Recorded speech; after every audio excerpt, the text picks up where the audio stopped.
우리를 회복시키시는 하나님, 에스겔 47장 9절 말씀을 중심으로 여러분에게 말씀을 전하도록 할게요. 오늘은요, 목사님이요, 지금 여기 있는 사람이 누굴까? 아저씨요. 이 아저씨가 누굴까? 아저씨? 누굴까? 에스겔이거든요. 그래서 오늘은 목사님이 에스겔 선지자가 여러분에게 이야기를 전해주는 것처럼 할 거예요. 목사님이 설교를 한다기보다도 이 에스겔 선지자 할아버지, 아저씨가 여러분에게 말을 하는 것처럼 목사님이 한번 해볼게요. 안녕하십니까 여러분, 저는 이스라엘의 제사장 에스겔입니다. 오늘은 제가 직접 경험한 놀라운 이야기를 여러분에게 전해드리고자 합니다. 예루살렘이 함락되고 많은 사람이 바벨론에 끌려갈 때 저도 바벨론으로 끌려갔다 했습니다. 그렇다면 왜 이런 일이 벌어졌던 걸까요? 그것은 이스라엘 백성이 하나님께 죄를 지었기 때문입니다. 좀 더 구체적으로 말씀드리자면 우선 백성들은 하나님이 아닌 우상을 섬겼습니다. 또 부자들은 가난한 자들을 도와주지 않았죠. 뿐만 아니었습니다. 하나님의 말씀을 전해야 하는 제사장들마저 하나님의 말씀을 바르게 전하지 않았는데요. 이 때문에 하나님께서는 예언자들을 보내 백성들에게 회개하고 하나님께 돌아오지 않으면 멸망할 것이다 라고 경고하셨답니다. 근데 지금은 왜 하지만 사람들은 하나님의 경고를 귀 기울여 듣지 않았죠. 그래서 하나님은 바벨론을 통해서 이스라엘 백성을 심판하셨던 건데요. 바벨론에서 포로 생활을 하던 어느 날 하나님께서는 저를 예언자로 부르셨습니다. 그리고는 엄청난 소식을 전하라고 하셨죠. 그 엄청난 소식이 무엇인지 궁금하지 않으세요? 지금부터 하나님께서 저에게 보여주신 놀라운 환상에 대해 이야기를 들려드리겠습니다. 자, 환상 속에서 하나님은 저를 이스라엘 땅으로 데려가셨습니다. 그곳은 바로 예루살렘 성전 바로 앞이었죠. 저는 이게 다 꿈이라고 생각했습니다. 왜냐하면 분명 예루살렘 성전은 바벨론 군대에 의해서 불에 타 철저하게 무너졌는데 제 눈앞에 멀쩡하게 새로운 모습으로 세워져 있었으니 말이죠. 그래서 꿈에서 깨려고 얼굴을 꼬집어 봤답니다. 그런데 아프기만 하고 잠에서 깨어나지 않는 것을 보니 이건 꿈이 아니라 하나님의 특별한 환상임에 틀림이 없었죠. 잠시 후 성전 문 앞에 줄과 측량하는 막대기를 든 한 사람이 나타났습니다. 그리고는 저에게 이렇게 말했죠.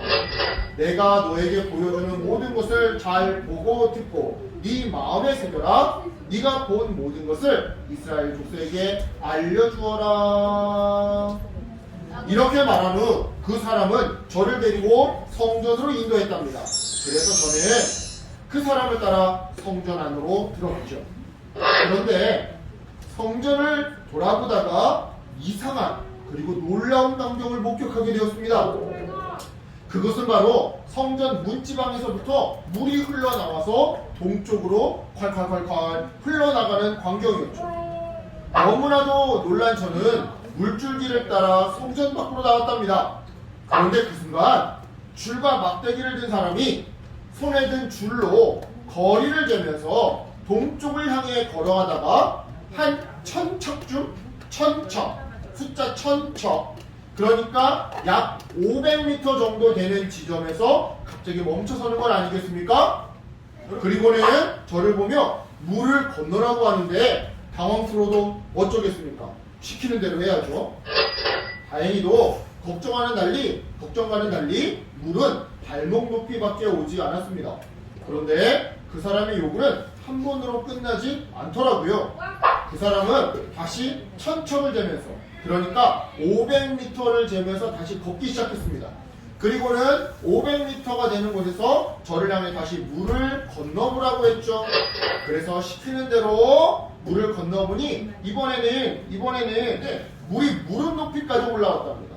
그리고는 똑같은 방식으로 또다시 500m를 걸어가 물속에 들어가 보니 이번에는 물이 허리 높이까지 차오르더군요. 그러다가 결국 마지막 번에는 물이 건널 수 없을 만큼 큰 강으로 변해 있었습니다.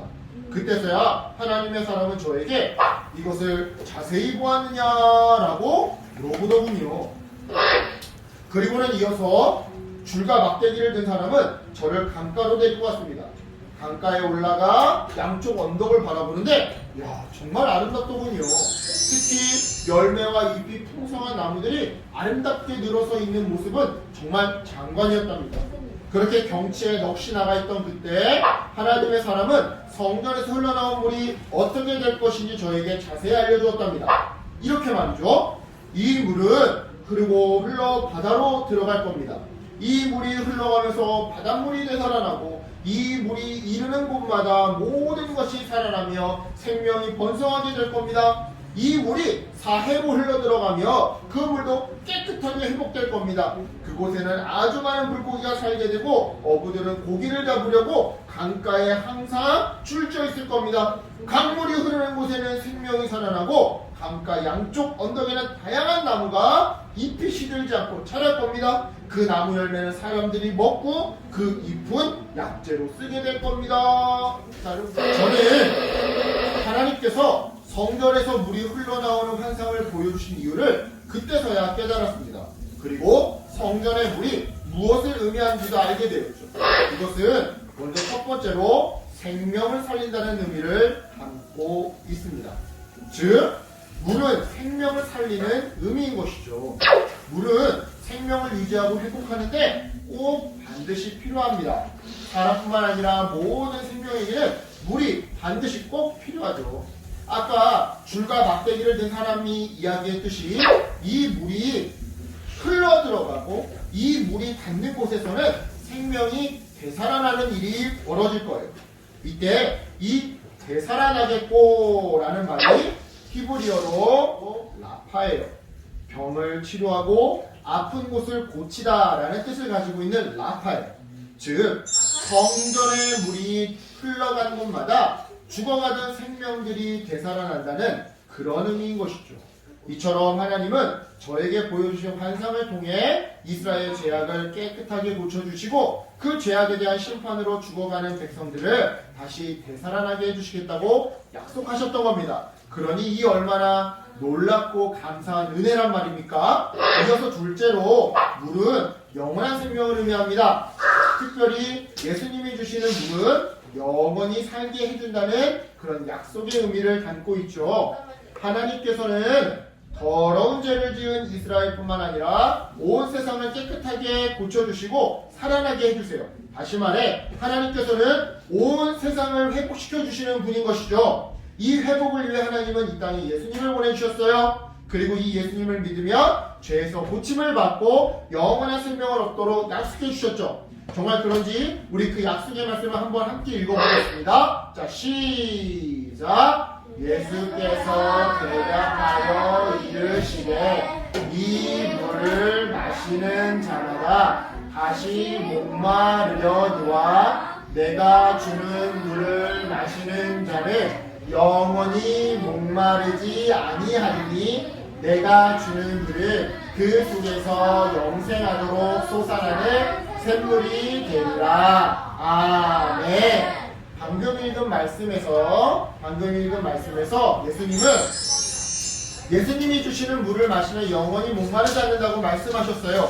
그리고 그 물을 마신 사람은 솟아나는 샘물처럼 영원히 살 수 있다고 말씀하셨죠. 쉽게 말해 예수님을 믿게 되면 예수님이 우리에게 물과 같은 은혜를 주셔서 죄로 인해 누군가를 미워하고 증오하고 또한 늘 주눅들어 있고 슬퍼하고 외로워하는 우리의 삶에 기쁨과 행복과 감사와 온유함을 선물해 주신다는 거예요. 그러니 여러분 이 말씀을 믿고 예수님을 더욱더 깊게 믿고 따르는 우리 어린이들 되기를 축복합니다. 그래서 우리 삶에 있는 모든 부정적인 것들이 예수님이 주시는 물과 같은 은혜로 치유되는 우리 어린이들 되기를 주님의 이름으로 축복합니다. 아멘. 기도할게요.